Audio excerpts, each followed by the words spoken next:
get away from techno, basically, after a long, drawn-out techno career, which was great, which I actually still love doing, but I just need to do something else for a while. And I met Tommy, who is the lead singer-songwriter for the band Deus, and originally the idea was that we would do a project together, which was traditional song structures, but with a lot of electronic production. And we ended up doing that project. It came out under the name Magnus.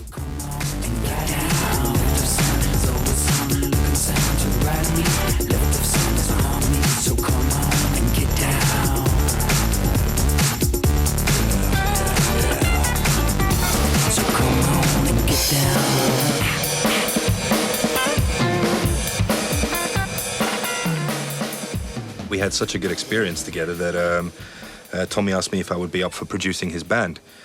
Not having any experience in producing rock bands, but during the Magnus, we did use a lot of live musicians. So I thought, well, as challenging, it's going to be like a good school for me as well, but it also something I really wanted to do, and it worked out really well. So I ended up doing more albums for them and ended up working with different rock bands as well in Belgium and even in the UK and stuff, and just really got onto a sidetrack, which became my main thing, producing other bands. And after all that, now I actually really fancy doing another techno album just to see what it was like again.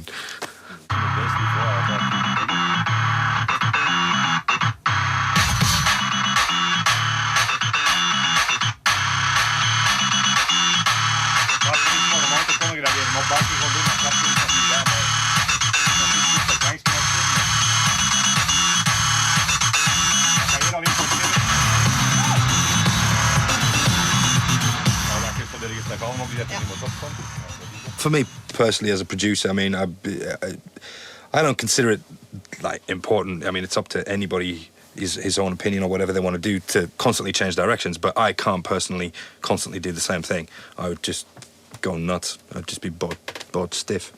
I mean, even within techno, when I was producing techno stuff, I couldn't just stick to one style. It's not exciting. I just get bored in the studio. And beyond those barriers, I just needed to do something completely different. I can't imagine a whole career based around one sound. It just, I would get bored. I would end up doing something else. So for me, definitely, I'd need to diversify a lot.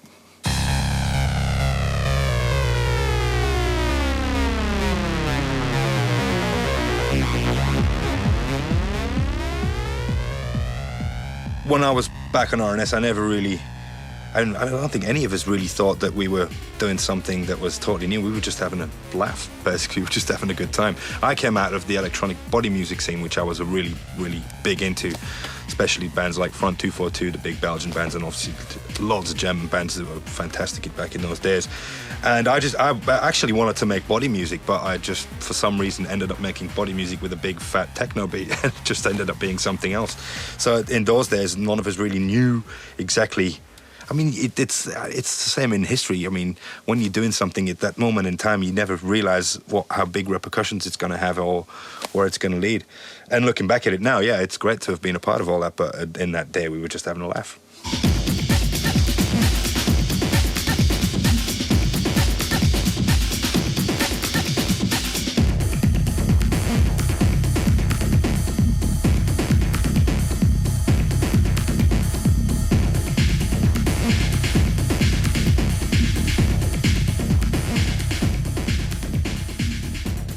Well, I was always a gadget freak. I always used to collect and buy drum machines and all kinds of anything that made noise. Basically, I was always a big fan of. And over the years, obviously, a lot of that's changed completely. I mean, there's more gadgets than ever, but they're all software. You can't actually grab hold of them anymore. But some of the stuff now is well, it's beyond amazing. The possibilities you have technically now for production-wise tools, special effects, synths, keyboards, sampling, it's astonishing. I can't even keep up with it. Whereas I used to pride myself in being ahead. You know, I knew every machine. I knew what it was all about. I knew all the parameters. I'm a very technical person, and I used to pride myself in knowing everything. Now I just can't follow. I just called my 18-year-old buddy who lives around the corner. I said, "Explain that shit to me again." You know, the kids, they know how old they grew up with this. They know how it all works.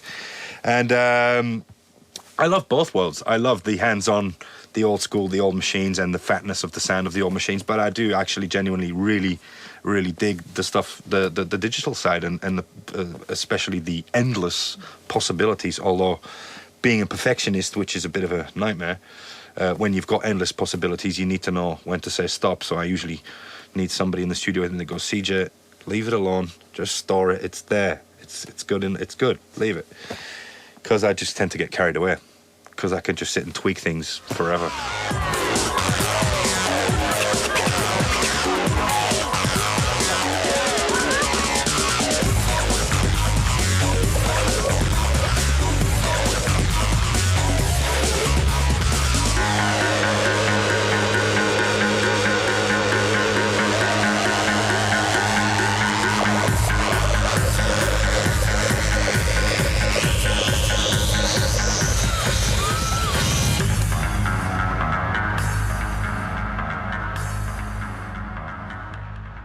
Well, I'm of an age now, I'm of a level of maturity where I've really stopped caring about, well, in a certain sense, about my image in the way that I'm not trying, I don't have any big statements, any message to convey. I've done all that. I've been through the whole, you know, I have a certain level of what we say in Belgium, ancieniteit, which means I have a level of maturity where I've already established certain things. And now I just want to have a good time. Basically, I want to have a laugh in the studio. I want to enjoy making my techno again. I want to just, you know, feel good about it. So as it might seem from the outside as some sort of attempt to a comeback, I never really stopped. I've just been doing this as far as I can remember, and I've just been doing other things, and I just fancy doing this again, and whatever it is, no big deal.